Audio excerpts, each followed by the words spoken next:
My husband, Christian, always said I was his most beautiful and useless investment. He loved repeating that over dinner, looking me straight in the eye. He was convinced that without his checkbook, I wouldn't even be able to pay the electric bill.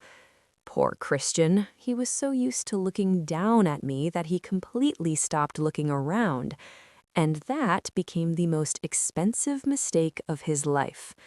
We had been married for 12 years. Christian was a shark in the legal world, and I was just a simple housewife. At least, that's how he had me labeled in his mind. He handed out grocery money like he was giving alms to the poor and demanded a receipt for every single cent. Everything changed last Thursday. I found a receipt in his jacket pocket for a diamond necklace worth $15,000.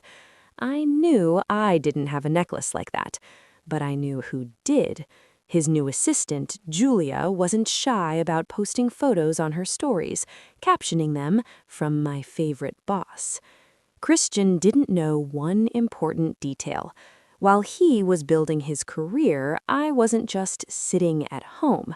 I had invested an inheritance from my grandmother into commercial real estate through shell companies. While he was spending our joint budget on hotels and diamonds for Julia, I was piece by piece buying the very building where his own law firm was located. I stayed silent. I kept ironing his shirts and listening to his snide remarks while my lawyers prepared the final act.